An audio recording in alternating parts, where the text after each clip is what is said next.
परकाया प्रवेश अर्थात अपनी आत्मा को किसी और के शरीर में प्रवेश करा देना। ये एक अत्यंत जटिल विद्या है।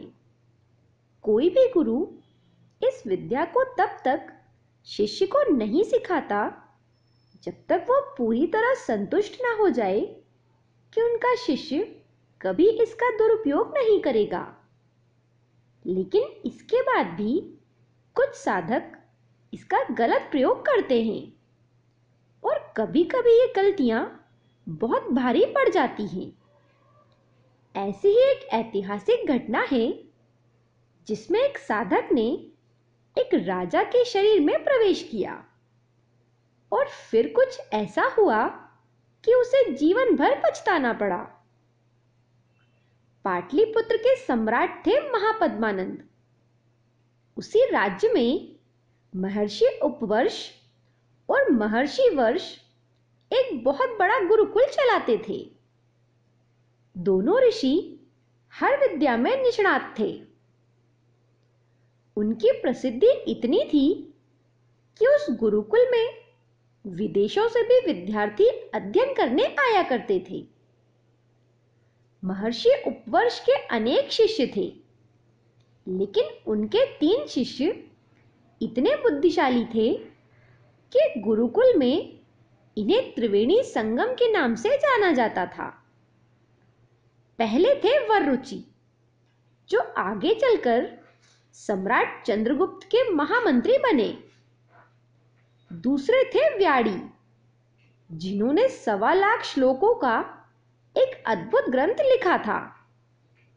और तीसरे थे देवदत्त, जो कि योग विद्या के बहुत बड़े जानकार थे। योग में रुचि होने की वजह से महर्षि ने उन्हें परकाया प्रवेश की गुप्त विद्या भी सिखला दी थी।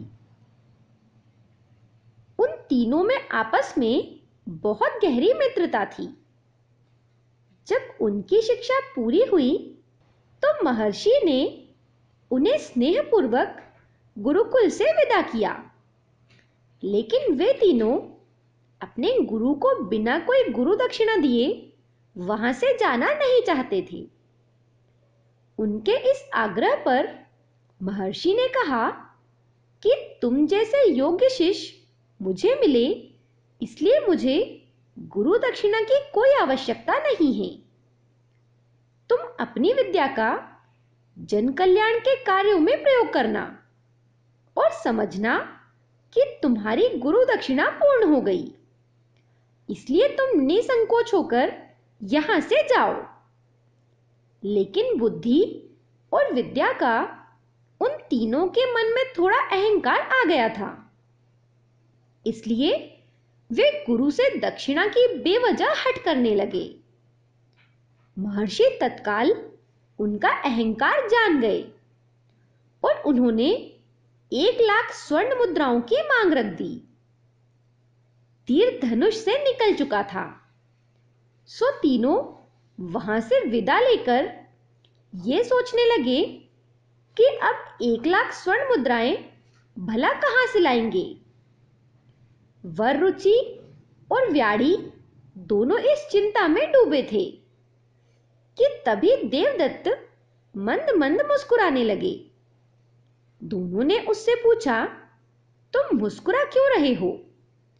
क्या तुम्हें 1 लाख स्वर्ण मुद्राओं का प्रबंध करने का कोई तरीका सूझा है? देवदत्त बोला, हां, सुना है आज हमारे सम्राट महापद्मानंद ने देह त्याग कर दिया है। मुझे परकाया प्रवेश करना आता है।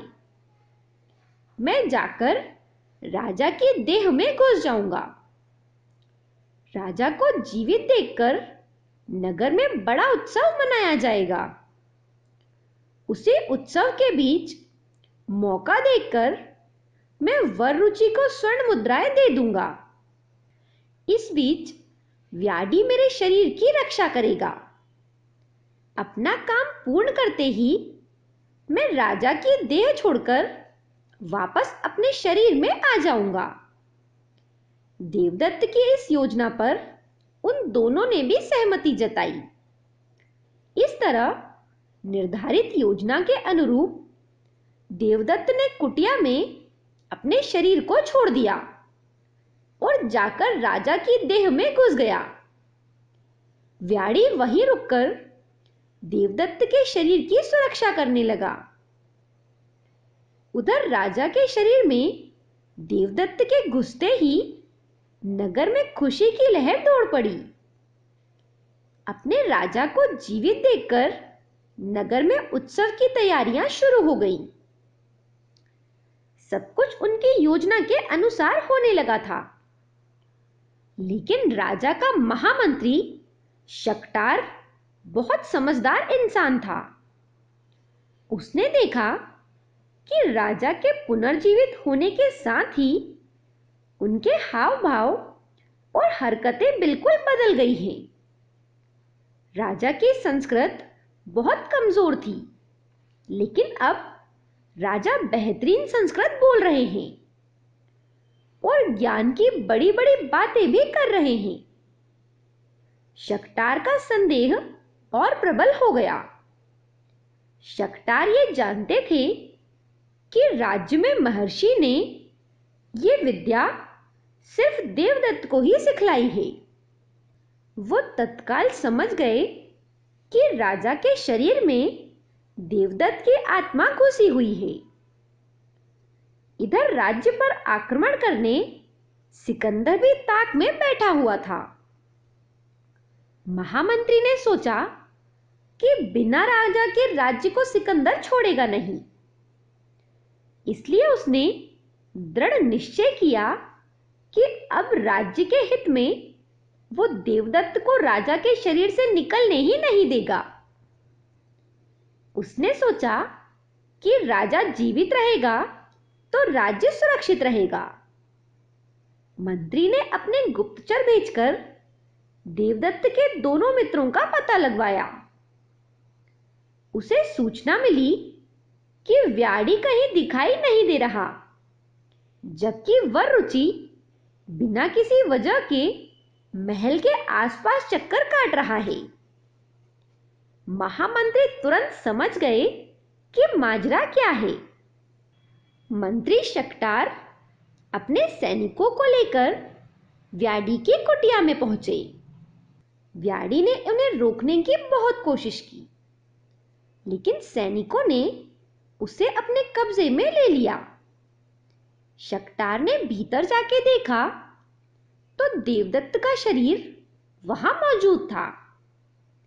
महामंत्री ने तत्काल सैनिकों को बोलकर देवदत्त के शरीर को अग्नि के हवाले कर दिया। राजा महापद्मानंद की देह में घुसे देवदत्त को जब इसका पता चला तो उसने अपना सर पकड़ लिया। उसे पता चल चुका था कि वापस अपने शरीर में पहुंचने का अब कोई मार्ग नहीं बचा है। इस घटना से आक्रोशित देवदत्त ने मंत्री शकटार को कारावास में पहुंचा दिया। बाद में राजा की देह में बैठा देवदत्त राज को अच्छे से संभाल नहीं पाया और दूसरे राजाओं ने राज्य पर कब्जा कर लिया। इस तरह के परकाया प्रवेश की एक अनूठी घटना थी, जिसकी साधक को बहुत बड़ी कीमत चुकानी पड़ी थी। इतिहास के पन्नों में दर्ज ये विचित्र घटना आपको पसंद आए तो वीडियो को आगे शेयर कर दें। धन्यवाद।